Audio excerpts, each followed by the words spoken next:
নমস্কাৰ ছাত্ৰ ছাত্ৰীসকল জ্ঞান হাইভ ইউটিউব চেনেলৰ আন এটা ভিডিঅ'লৈ তোমালোকক আন্তৰিক স্বাগতম জনাইছোঁ আৰু আজি মই ইংৰাজী ব্যাকৰণৰ টেন্সৰ কিছুমান কুৱেশ্যন বেংকৰ প্ৰশ্ন লৈ আহিছোঁ আৰু এই প্ৰশ্নবিলাকৰ উত্তৰসমূহ তোমালোকৰ লগত আলোচনা কৰিম। এক নম্বৰতে আছে I wish I be a king, বিটো ব্ৰেকেটত দিয়া আছে। ইয়াত এনচাৰবিলাক দিয়া আছে কিন্তু মই এনচাৰবিলাক কি কাৰণে হৈছে সেই বস্তুটো তোমালোকক মই বুজাই দিম। তো ইয়াৰ উত্তৰটো হৈছে আই উইচ আই ৱেৰ এ কিং। যেতিয়া কোনো এটা অলৌকিক কথা হোৱা বা হ'লেহেঁতেন এনেকুৱা বুজোৱা হয়, যিটো অলৌকিক সম্ভৱ নহয়, তেনেকুৱাৰ ক্ষেত্ৰত আমি সদায় বি ঠাইত ৱেৰ লিখিব লাগে। আই উইচ আই ৱেৰ এ কিং বা আই উইচ আই ৱেৰ এ বাৰ্ড। মই যদি এজন ৰজা হ'লোহেঁতেন, মই যদি এজনী চৰাই হ'লোহেঁতেন বা চৰাই হোৱা হ'লে। তো এই এনেকুৱা ধৰণৰ যিবিলাক অলৌকিক কথা সেইবিলাকত আমি বি ভাৰ্বটো সদায় ৱেৰ ব্যৱহাৰ কৰিব লাগে। নেক্সট আছে the boy sleep don't disturb him. ইয়াত শ্লিপ ৱৰ্ডটো মানে ভাৰ্বটো ব্ৰেকেটত দিয়া আছে, আমি শ্লিপ ভাৰ্বটো কাৰেক্ট টেন্স ফৰ্ম ইউজ কৰিব লাগে। তো ইয়াৰ উত্তৰটো হৈছে the boy is sleeping don't disturb him. Generally যে ডিষ্টাৰ্ব শব্দটো ডোণ্ট ডিষ্টাৰ্ব হিম বুলি কোৱা হৈছে, এই যিটো চেণ্টেন্স, এই যিটো পিছৰ বাক্যটো ডোণ্ট ডিষ্টাৰ্ব হিম, তেওঁক আমনি নকৰিবা, এই বাক্যটো হৈছে প্ৰেজেণ্ট টেন্সত ব্যৱহাৰ কৰা এটা বাক্য। এইটো চিম্পল প্ৰেজেণ্ট টেন্স। আৰু এনেকুৱা ধৰণৰ বাক্য থাকিলে বাক্যৰ যিটো ফাৰ্ষ্ট পাৰ্ট বা যিটো আন অংশ, সেই অংশটো সদায় প্ৰেজেণ্ট কণ্টিনিউৱাছ টেন্স হয়। যেনে ল'ৰাটো শুই আছে, তাক আমনি নকৰিবা। নেক্সট আছে C dash a book when I saw her. ইয়াত ভাৰ্বটো ৰিড দিয়া আছে। তো ইয়াৰ উত্তৰটো হ'ব she was reading a book when I saw her. Generally কি হয়, যেতিয়া হুৱেন শব্দৰে কোনো এটা চেণ্টেন্স আৰম্ভ হয় বা চেণ্টেন্সৰ মাজত বা শেষত কেতিয়াবা হুৱেন থাকে আৰু হুৱেনৰ পাছত যদি সেই ছাবজেক্টৰ লগত ভাৰ্ব থাকে আৰু সেইটো যদি চিম্পল পাষ্ট টেন্সত থাকে, তেনেহ'লে তাৰ আগৰ বাক্যটো সদায় পাষ্ট কণ্টিনিউৱাছ টেন্স হ'ব। ইয়াত যিটো দিছে হুৱেন আই চ হাৰ, যেতিয়া মই তেখেতক দেখিছিলোঁ, এইটো চিম্পল পাষ্ট টেন্সত আছে। গতিকে চিম্পল পাষ্ট টেন্স থাকিলে তাৰ বাক্যৰ আনটো পাৰ্ট সদায় পাষ্ট কণ্টিনিউৱাছ টেন্স হ'ব। She was reading a book when I saw her. মই যেতিয়া তেখেতক দেখিছিলোঁ, তেখেতে এখন কিতাপ পঢ়ি আছিল। নেক্সট আছে C dash a teacher since 2002। ইয়াত বি ভাৰ্ব হ'ব লাগে, ইয়াত বি দিছে। তো আমি ইয়াত লিখিব লাগিব C has been a teacher since 2002। যদি ইয়াত চিন্স 2002 নাথাকিলেহেঁতেন, তেতিয়া আমি চি ইজ এ টিচাৰ বা চি ৱাজ এ টিচাৰ আমি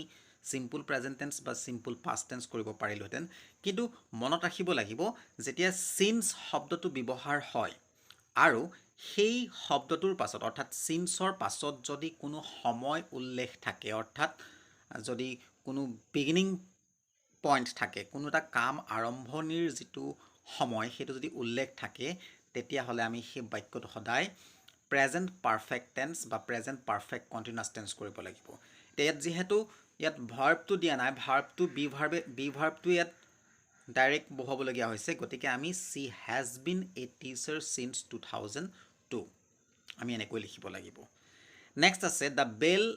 ৰেং after we finished our work. ইয়াত ফিনিছ ৱৰ্ডটো ব্ৰেকেট কৰা আছে আৰু আমি লিখিব লাগিব the bell rang after we had finished our work. এইকাৰণে আমি ইয়াত হেড ব্যৱহাৰ কৰিব লাগিব, কাৰণ ইয়াত এই চেণ্টেন্সটোত দুটাকৈ ভাৰ্ব আছে। এটা হৈছে ৰেং আৰু আনটো হৈছে ফিনিছ। আৰু ৰেং শব্দটো অলৰেডি পাষ্ট টেন্সত আছে। গতিকে যিটো ফিনিছ ৱৰ্ডটো আমাক দিছে, এই ফিনিছ ৱৰ্ডটোত আগত আমি হেড ব্যৱহাৰ কৰিব লাগিব, কাৰণ দুটা ভাৰ্ব পাষ্ট টেন্সত কেতিয়াও একেটা চেণ্টেন্সত দুটা ভাৰ্ব পাষ্ট টেন্সত থাকিব নোৱাৰে। গতিকে এটা যদি পাষ্ট টেন্স হয়, আনটো পাষ্ট পাৰ্টিচিপল হ'ব লাগিব। আৰু ইয়াত যিহেতু আফটাৰ দিয়া আছে, ইয়াত এটা ক্লু আছে, এটা হিণ্ট আছে যে এনেকুৱা যদি চেণ্টেন্স থাকে যেতিয়া বিফ'ৰ বা আফটাৰ থাকে, আমি কি কৰিব লাগে যদি বিফোৰ আছে তেতিয়াহ'লে আগৰ যিটো ভাৰ্ব থাকে সেন্টেন্সটোৰ প্ৰথম যিটো ভাৰ্ব সেই ভাৰ্বটোৰ আগত আমি হেড বহাব লাগিব আৰু যদি আফটাৰ থাকে তেতিয়াহ'লে সেই সেন্টেন্সটোৰ যিটো দ্বিতীয় ভাৰ্ব সেকেন্ড যিটো ভাৰ্ব থাকে সেই ভাৰ্বটোৰ আগত আমি হেড বহাব লাগিব আৰু যিটো ভাৰ্বৰ আগত হেড বহিব সেই ভাৰ্বটো আমি পাষ্ট পাৰ্টিসিপল ফৰ্ম কৰিব লাগিব গতিকে ইয়াৰ উত্তৰটো হ'ব the bell rang after we had finished our work যদি এই বাক্যটো এনেকুৱা হ'লতেন the bell ring after we finish our work যদি এনেকৈ থাকিলেন তেতিয়া আমি আফটাৰ নহয় যদি বিফোৰ থাকে the bell ring before we finish our work after নাথাকি বিফোৰ থকাহেঁতেন আমি লিখিব লাগিলেন দ্য বেল হেড ৰাং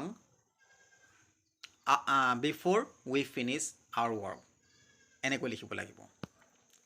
নেক্সট আছে please ring me up as soon as he come কৈছে যে অনুগ্ৰহ কৰি মোক ফোন কৰিবা বা মোক ৰিং কৰিবা তেওঁ অহাৰ লগে লগে বা তেওঁৰ অহাৰ মাত্ৰই মোলৈ তুমি অনুগ্ৰহ কৰি ফোন কৰিবা তো ইয়াত এইটো এটা সিম্পল প্ৰেজেন্ট টেন্সৰ কথা কোৱা হৈছে বা নিয়াৰ প্ৰেজেন্ট বা নিয়াৰ ফিউচাৰ গতিকে আমি লিখিব লাগিব please ring me up as soon as he comes তেওঁ অহাৰ লগে লগে মোক ফোন কৰিবা নেক্সট আছে it is time we go to bed আমি লিখিব লাগিব it is time we went to bed